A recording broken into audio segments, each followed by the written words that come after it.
बिस्मिल्लाहिर्रहमानिर्रहीम।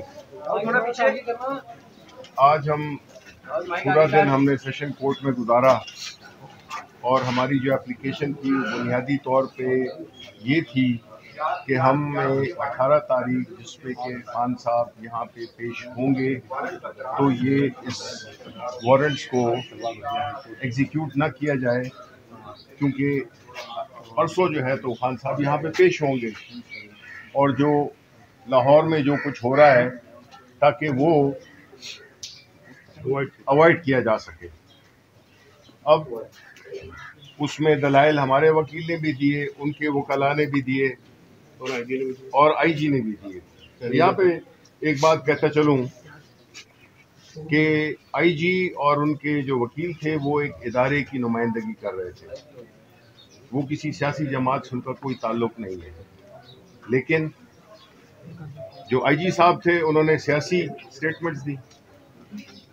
जो वकील था उनका, जिसको मेरा ख्याल है कि प्रैक्टिस की हुए पता नहीं कितना अरसा हुआ है, उन्होंने नाजेबा अल्फाज इस्तेमाल किए।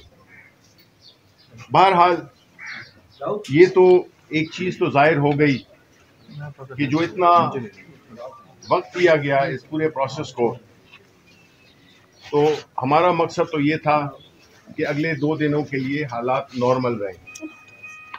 अब हमने इस ऑर्डर हमें पता चला है कि हमारा जो एप्लीकेशन है वो रिजेक्ट हो गई है, तो अब जाहिर है कि हमारा जो रिकोर्स है, जो दूसरा हमारे पास एक अवेलेबल प्लेटफॉर्म है, रेमेडी है, वो है इस्लामाबाद हाई कोर्ट जाना। लेकिन चूंकि इस वक्त हमें ऑर्डर दिया गया है तो हम इस वक्त जा नहीं सकते, यानी कि सिर्फ कल अब हम जाएंगे। और उसके अलावा एक बात मैं ये करना चाह रहा हूँ कि यहाँ पे एक बड़ी गुफ्तगू होती है कि खान साहब क्यों नहीं अदालतों में पेश हो रहे।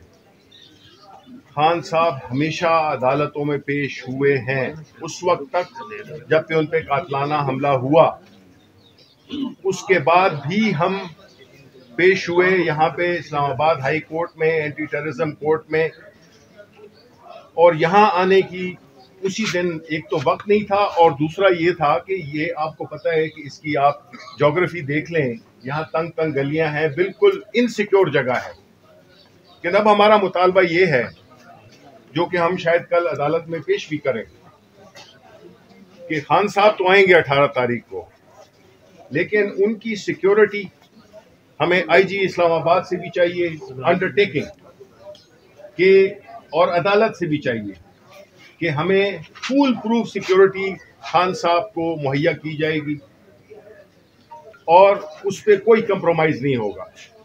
क्योंकि खान साहब न सिर्फ एक एक्स प्राइम मिनिस्टर हैं, बल्कि इस मुल्क की सबसे बड़ी सियासी जमात के एक बड़े ही मकबूल तरीन लीडर हैं। और उनका ये हर पाकिस्तानी शहरी का, लेकिन बिलखुसूस एक ऐसे शख्स का जो कि इन ओहदों पे हो और उसकी आवाम में ये पजीराई हो, उसकी जाहिर है कि उसको एक सिक्योरिटी का एक दूसरा मायार चाहिए, और ख़ास तौर पे जब उस पर ऑलरेडी कातलाना हमला हो चुका हो। यहाँ पे ये भी बात होती है कि मैं देख रहा था कि आईजी पंजाब ये कह रहे थे कि वो जमान पार्क ऑपरेशन ही था, वो अदालत के हुक्मनामे की तामील थी। तो मैं उनको ये कहना चाहता हूँ कि आईजी साहब, राना सनाउल्लाह के खिलाफ भी एक वारंट निकला हुआ है, उसके सिलसिले में आप क्या कर रहे हैं?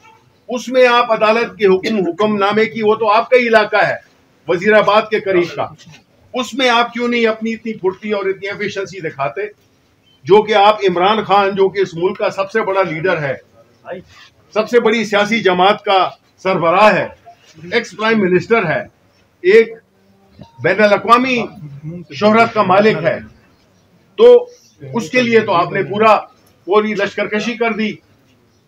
तो आप में अगर ये है, हिम्मत है, और अगर आप कानून के इतने रखवाले हैं, जो कि होना चाहिए आपको, बिकॉज उसकी आपको तनख्वाह मिलती है, तो आप राना सनाउल्लाह को भी, उसको भी आप फैसलाबाद में जाएं, आप लाहौर में जाएं, आप इस्लामाबाद में भेजें, वो इधर ही फिर रहा होता है।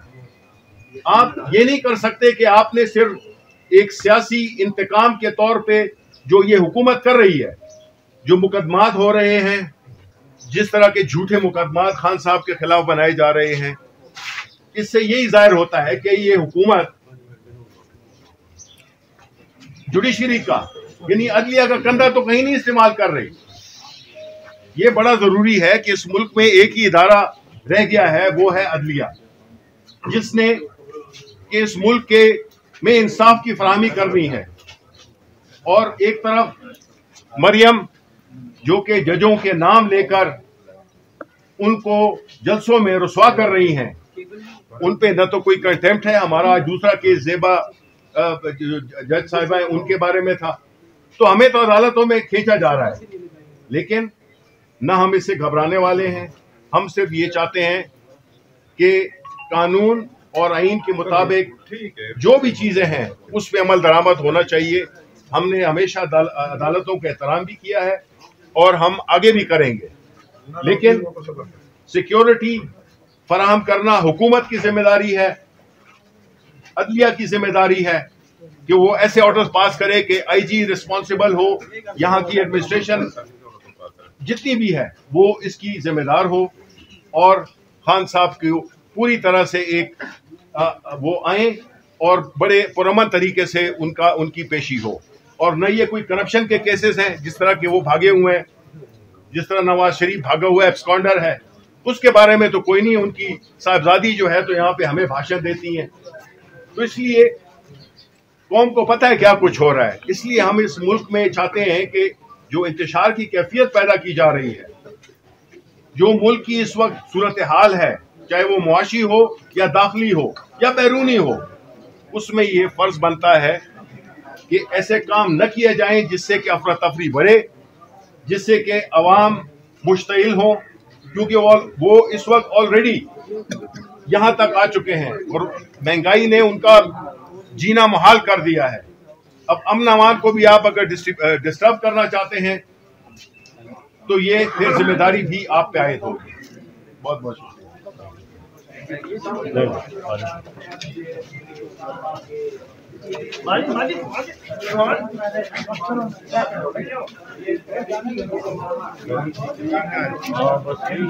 आपको स्क्रीन पे दिखा रहा है और ये तहरीरी हुक्मनामा 10